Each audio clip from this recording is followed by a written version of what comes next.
empresa e deve responder por tentativa de homicídio. E falando agora sobre o caos ambiental no Nordeste, as manchas de óleo de origem ainda desconhecida voltaram a aparecer em 6 praias do Rio Grande do Norte durante este fim de semana. Os locais mais afetados passam por limpeza nesses dias seguintes agora. De acordo com o IBAMA, desde setembro, o estado teve 46 praias manchadas pelo óleo cru.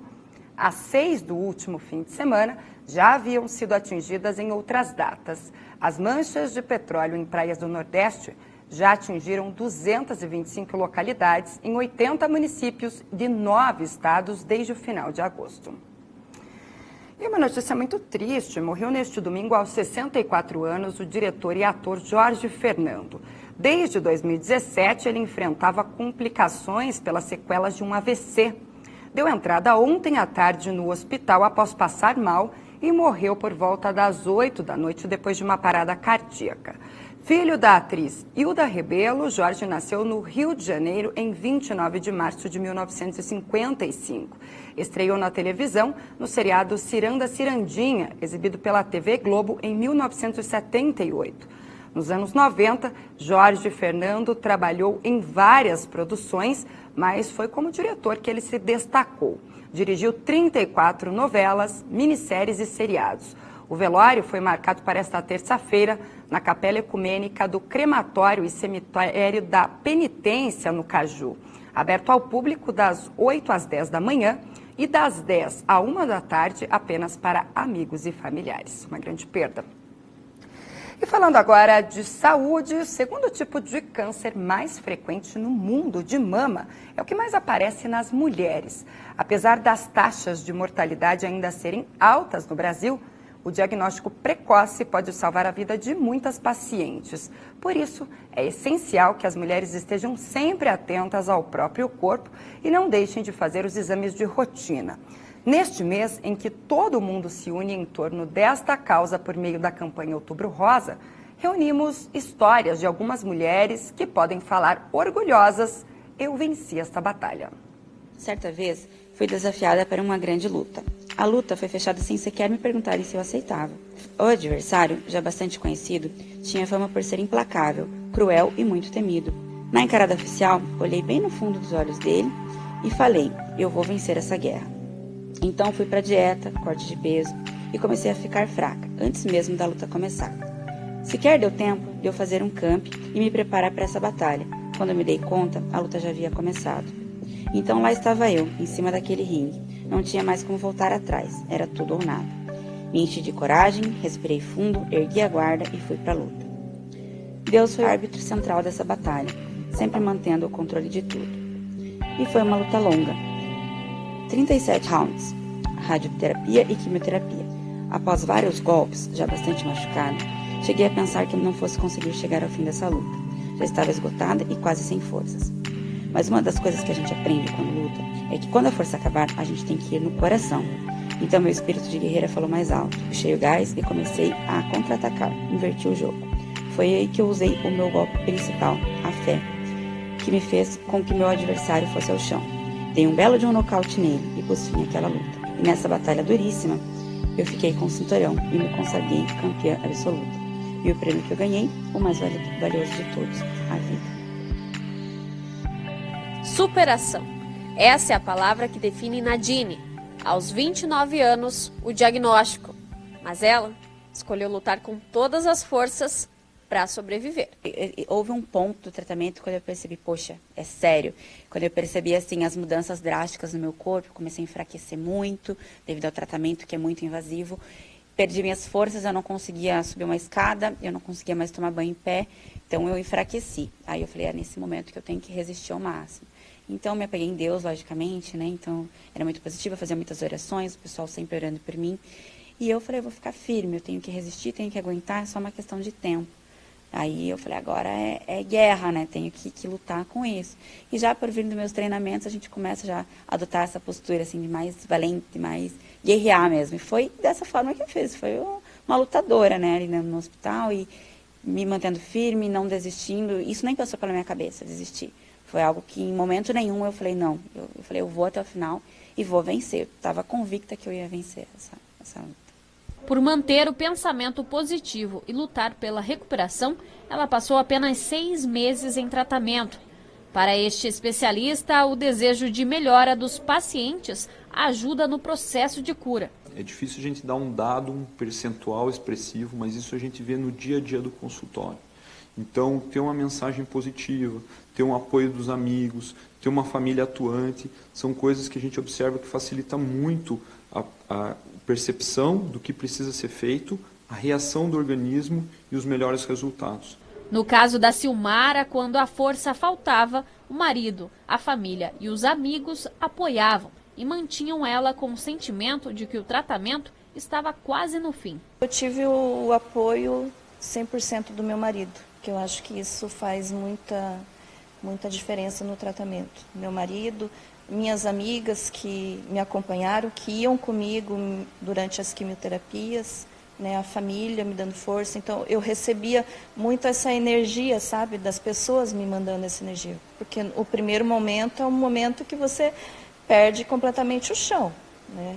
Tem um momento que você nega, que você se revolta, mas o próprio tratamento ele não te dá muita chance de ficar pensando, é isso que tem que fazer e pronto. Então, você não tem um plano B, você tem que fazer e não tem outro jeito. 2 guerreiras que estavam em momentos diferentes da vida, mas que decidiram seguir em frente. E o recado que elas deixam neste Outubro Rosa é: a gente vai ter momentos difíceis. Eu, por exemplo, quando eu tinha um momento difícil, eu tinha uma receita que eu entrava no chuveiro e deixava a água correr. Eu chorava tudo que eu tinha para chorar, como se eu estivesse lavando todo aquele medo que eu tinha e deixava aí pelo ralo. Quando eu terminava, pronto, acabou, eu me levantava a minha cabeça, fazia minha maquiagem, colocava uma roupa bonita, me senti bem, porque isso é importante, né? Você está se sentindo bem. É ser forte, por mais difícil que seja, porque é difícil, não é fácil, é ser forte. Você pegar em Deus, você pegar nas pessoas que estão te apoiando, fazer o tratamento certinho e não se entregar. Você tem que ser otimista, você tem que acreditar que você pode vencer e você vai vencer, né? Como eu falei, hoje eu sou uma pessoa ainda melhor, eu sou mais forte, eu sou mais otimista, eu tenho mais qualidade de vida porque eu encaro a vida de outra forma. Hoje eu dou valor a detalhes, pode parecer meio clichê, mas é verdade. Você dá valor a cada minuto quando você percebe que de repente você pode perder sua vida. Parabéns a essas mulheres, então, e que Deus possa continuar abençoando a vida dessas guerreiras. E vamos agora aos destaques internacionais deste início de semana.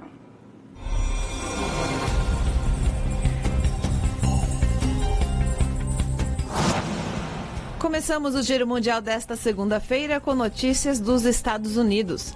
180 mil pessoas deixaram suas casas na tarde de ontem devido ao fogo que se alastra pela Califórnia. Este é o maior incêndio florestal já registrado. Até o momento, as chamas já devastaram 12 mil hectares e autoridades locais afirmaram que somente 10% do incêndio foi contido. O fornecimento de energia elétrica foi interrompido para evitar novos focos e as causas das chamas ainda são desconhecidas. A saída do Reino Unido da União Europeia continua ganhando novos desdobramentos. O bloco econômico concordou em adiar o processo para o dia 31 de janeiro. Conforme uma lei aprovada pelo parlamento britânico no mês passado, o Reino Unido é obrigado a aceitar o novo prazo proposto. O porta-voz do primeiro-ministro inglês afirmou que o político vai responder à oferta depois que revisar todos os detalhes da nova proposta. Indo para o Líbano, manifestantes fizeram uma corrente humana que atravessa o país. A ação ocorreu no 11º dia de protestos contra os políticos que são acusados de corrupção e de levarem o país em direção a uma forte crise econômica. Nas rodovias costeiras, os participantes juntaram as mãos na tentativa de cobrir 171 quilômetros de norte a sul. Escolas e comércios permaneceram fechados hoje e ainda não há previsão para que retomem as atividades. Na manhã de hoje, o presidente eleito da Argentina, Alberto Fernandes, se reuniu com o atual mandatário, Maurício Macri, na Casa Rosada. A pauta discutida pelos dois políticos foi o trabalho de transição dos governos. Eleito em primeiro turno ontem, Alberto vai assumir a presidência no dia 10 de dezembro. Fechando o Giro Mundial, o Museu do Louvre, em Paris, realizou uma mega operação neste final de semana para montar a exposição dos trabalhos de Leonardo da Vinci. A mostra reúne o maior número de trabalhos do renascentista e, ao todo, 62 obras devem ser exibidas. O trabalho para este ano começou há 10 anos e o pedido das obras em 2015. Mas somente agora o governo italiano liberou as composições do artista.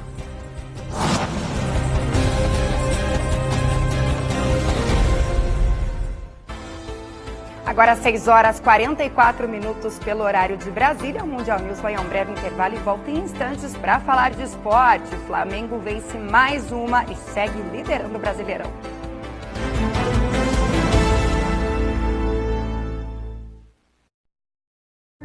Uma boa escola pode transformar o futuro dos seus alunos. Mas quantos vão seguir a profissão dos seus sonhos? Se depender da gente, todos. É para isso que existe a prova do SAEB, para o Ministério da Educação avaliar a qualidade da educação básica e saber o que precisa melhorar. Pais, incentivem seus filhos a fazerem a prova. Estudante, você é fundamental para essa transformação. Compareça. Ministério da Educação, Governo Federal, Pátria Amada, Brasil.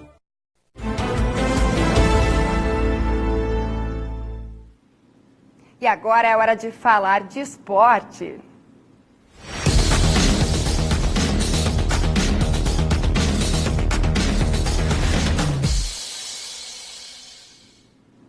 Mais uma vitória do Flamengo no final de semana, que segue líder para a alegria da torcida. Marcos de Pato, boa noite para você.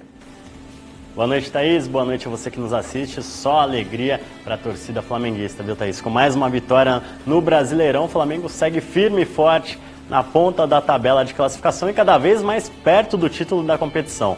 Jogando diante de quase 70 mil torcedores, o rubro-negro bateu o CSA no Maracanã e manteve a vantagem de 10 pontos para o vice-líder Palmeiras.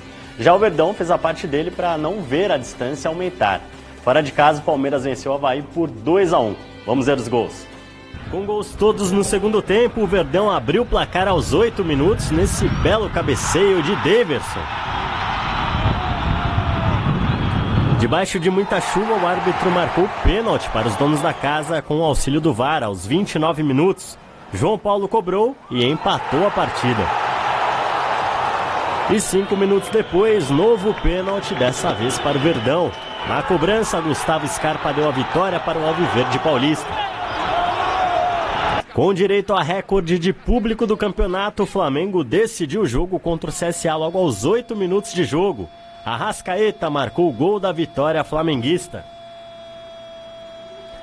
No Morumbi, o São Paulo bateu o Atlético Mineiro por 2-0. Depois de um primeiro tempo sem gols, o tricolor voltou com tudo na etapa final. Logo aos 5 minutos, Igor Gomes abriu o placar. E 6 minutos mais tarde, ele fez ótimo lançamento para Vitor Bueno marcar o segundo gol são paulino. 2-0 placar final. Já o terceiro colocado, Santos, ficou no empate sem gols com o Corinthians no Clássico Paulista, disputado na casa do Timão. Além desse jogo, outras 3 partidas terminaram sem vencedor ou perdedor. E todas terminaram com o mesmo placar, 1-1. No reencontro de Rogério Ceni com o Cruzeiro, no Mineirão, Fortaleza arrancou um empate dos mandantes. Aos 35 minutos do segundo tempo, Orejuela colocou a Raposa na frente. Mas 2 minutos depois, Wellington Paulista, sempre ele, deixou tudo igual para o Fortaleza. No Maracanã, o lateral Bruno Pacheco deu uma de Usain Bolt. Arrancou pela esquerda e cruzou na medida para Everaldo deixar a Chapecoense na frente do Flu no placar, aos 26 minutos de jogo. E no começo da segunda etapa, Marcos Paulo empatou a partida, 1-1. Esse também foi o placar de Ceará e Vasco, no Castelão. Aos 18 minutos, Rossi aproveitou bem o cruzamento na área para deixar o Vasco na frente. Belo gol do atacante vascaíno. E já na reta final da partida, o atacante Bergson pegou o rebote do goleiro Fernando Miguel e igualou o marcador. Aí vários placares 1-1 na rodada do fim de semana, mas também tiveram goleadas, como a do Atlético Paranaense para cima do Goiás na Arena da Baixada. No finalzinho do primeiro tempo, o atacante Rafael Moura colocou os visitantes na frente. Mas na segunda etapa o Furacão voltou com tudo. Logo aos 2 minutos, o zagueiro Léo Pereira aproveitou o rebote do goleiro Tadeu e empatou o jogo.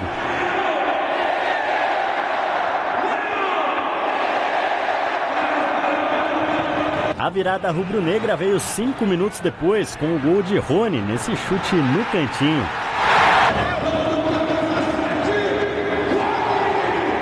Aos 16 minutos, o lateral Adriano aumentou a vantagem do Atlético.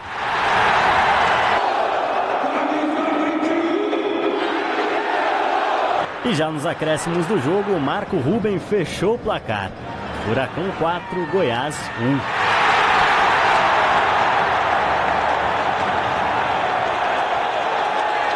Na Arena Grêmio, o tricolor gaúcho venceu fácil o Botafogo por 3-0. Com um passe na medida de Luan, Maicon abriu o placar aos 11 minutos de jogo.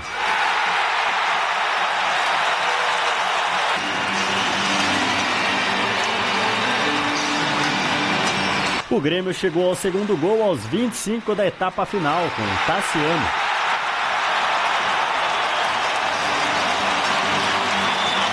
E 9 minutos mais tarde, Everton Cebolinha aproveitou a sobra para fazer o terceiro da equipe gaúcha. Grêmio 3, Botafogo 0.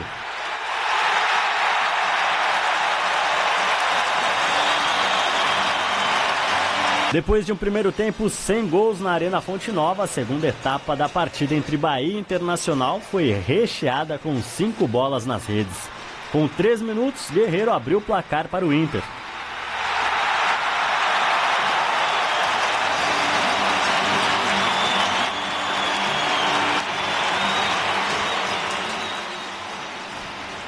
Cinco minutos mais tarde, Guilherme Parede marcou mais um para os visitantes.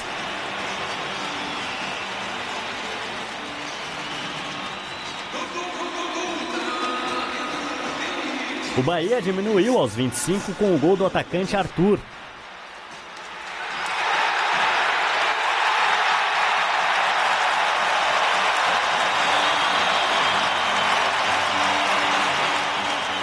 Mas nem deu muito tempo de os baianos comemorarem, porque Edenilson arrancou com a bola e encontrou o Guerreiro, que marcou um bonito gol.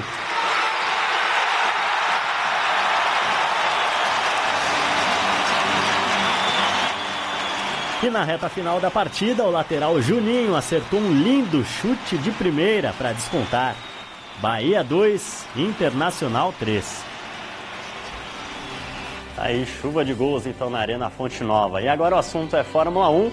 Se o Flamengo está bem perto do título do Brasileirão, o que dizer do inglês Lewis Hamilton? O piloto de Fórmula 1 da Mercedes venceu mais uma corrida nesse domingo, o Grande Prêmio do México, e agora está a 4 pontos de conquistar mais um campeonato, o 6º da carreira. O título só não veio de maneira antecipada porque o companheiro de equipe dele, Valtteri Bottas, terminou a prova na 3ª colocação. Completando o pódio, no 2º lugar ficou o alemão Sebastian Vettel da Ferrari. Com a vitória no México, Hamilton chegou aos 363 pontos na classificação geral, Bottas é o segundo com 289 pontos e Vettel é o 3º colocado com 241 pontos. A próxima etapa da Fórmula 1 vai ser no próximo fim de semana com o Grande Prêmio dos Estados Unidos. E esses são os destaques do esporte. Thaís, dessa segunda-feira eu volto com você. Obrigada, Marcos de Pato. Um excelente início de semana para você. Nos vemos amanhã. E olha só, no próximo bloco você confere mais uma reportagem da série dos 7 pecados capitais. Hoje é dia de falar sobre a avareza.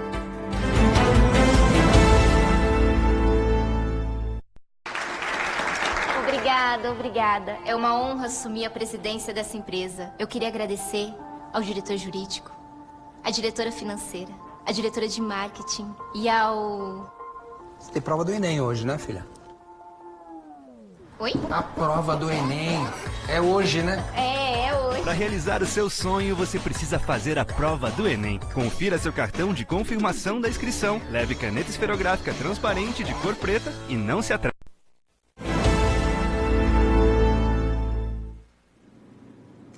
Apego excessivo por bens materiais e por dinheiro, priorizando isso na vida, deixando tudo o resto em segundo plano.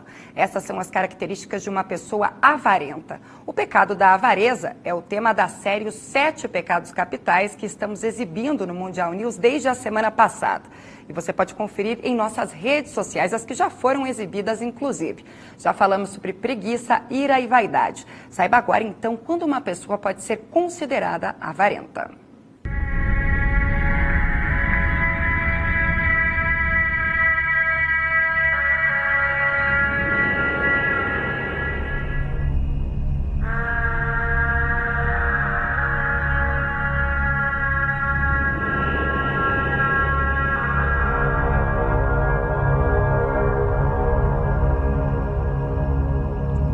Mão fechada, mão de vaca, pão duro.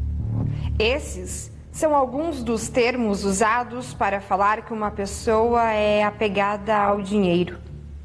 Assim são os avarentos, reconhecidos pelo apego do valor excessivo aos bens materiais. Avareza, um dos 7 pecados capitais.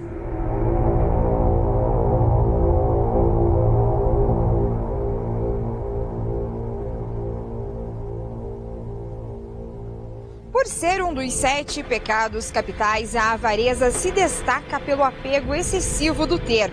A pessoa avarenta é popularmente chamada de pão duro, mão de vaca, unha de fome ou muquirana. A avareza, a gente fala de pessoas que têm condições de ter uma boa reserva e ter os gastos necessários e até se permitir alguns luxos, que é diferente daquele que tem que economizar porque não tem realmente uma certa reserva ou dinheiro suficiente para as outras coisas, né? Então, a avareza é a característica daquela pessoa que tem o dinheiro, mas mesmo sabendo que ele pode gastar, ele não consegue. Então, o que o dinheiro, a base forte deste pecado, representa de maneira geral para a população? O dinheiro é tudo na vida. Se você não teve dinheiro, não tenha dinheiro, você não faz nada nessa vida. Felicidade em alguns momentos, planejamento para o futuro. Eu acho que usar para os gastos do dia a dia, tudo, mas eu não sou tão pão de duro também. Quem é avarento sabe o tamanho do medo que se tem de perder as riquezas alcançadas durante a vida. Essa sensação de insegurança não causa desconforto somente a si mesmo, como também para aqueles que fazem parte do seu convívio social. Quando ela começa a acumular dinheiro e esquece de viver o presente e de certa forma, aproveitar um pouco da possibilidade de se divertir um pouco, ter um pouco mais de qualidade de vida, né? Então aí começa um problema porque traz prejuízo para a pessoa e para as pessoas que estão ao redor dela também. Assim acabam perdendo o equilíbrio financeiro. Existem então as pessoas que têm equilíbrio na sua vida profissional e repassam isso, né, para o seu convívio e para a sua gestão financeira. Existem as que nós chamamos de avarentos, que são aqueles que só pensam em dinheiro, se agarram ao dinheiro, não gastam de forma nenhuma, estão sempre acumulando e buscando acumular dinheiro ou algum tipo de riqueza. E de onde vem tanto apego pelo dinheiro? Tem muito a ver com a questão da autoafirmação. Pessoas que têm algum distúrbio de infância ou de adolescência voltado à autoestima, assim, com baixa autoestima, e que tentam transferir para o aspecto financeiro o resgate da autoestima ou a construção da autoestima. Então, a partir de uma situação de que, tendo dinheiro, se sentem mais seguros ou se sentem mais atraentes ou mais aceitáveis na sociedade. Por estarem presas aos bens financeiros, o especialista explica o quanto elas sofrem e o quanto se frustram caso tenham que gastá-lo, seja qual for a circunstância. Então essa pessoa precisa de ajuda porque esse é o outro lado do prejuízo que a avareza traz. Esse sofrimento emocional que a pessoa tem quando tem que se desfazer desse bem. A vida é feita de sacrifícios, né? E muitas vezes as pessoas, elas compram por impulso. E muitas vezes tem que segurar esses impulsos, as emoções, saber neutralizar para poder economizar e conseguir, através do sacrifício, ter algo maior, né? Um objetivo maior. Pensando no futuro já, cheio de comprar um carro, cheio de fazer uma casa, pensando que no futuro a gente pode ficar devendo, ficar endividado e aí você acaba não... Isso é lógico, frustra a gente, né? Logo, o oposto da avareza é o desprendimento, a liberalidade, o desperdício, o perfil da população brasileira, sendo que 6 em cada 10 brasileiros não poupam e não têm nenhum tipo de reserva financeira para encarar a velhice. Eu, por exemplo, eu acho que todo mundo tem que trabalhar, trabalhar um bem necessário, e você tem que fazer uma poupança pensando no futuro. Mas se você fazer uma enquete hoje no Brasil, pouca gente faz isso. Eles não pensam no futuro, acha que o tempo demora muito a passar, e na realidade é essa. Gastador, gasto tudo. Tudo. Já ganhei muito dinheiro, mas eu gasto. Mas sou feliz assim. Aproveito, faço tudo que quero, viajo muito e gasto. Eu diria que é uma relação em que o homem tem que ser o dominante. Porque no momento que o dinheiro domina, todos os outros valores humanos se perdem. Né? Nós vemos isso acontecer o tempo todo. Então, acho que o nosso humanismo, a nossa humanidade tem que estar acima da racionalidade do dinheiro.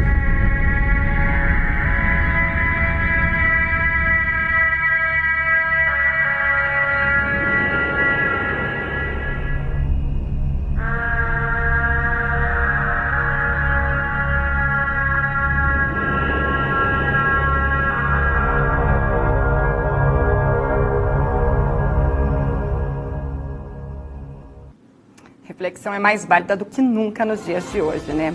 E o Mundial News hoje fica por aqui. Para você, uma ótima noite. A gente se vê amanhã. Até lá!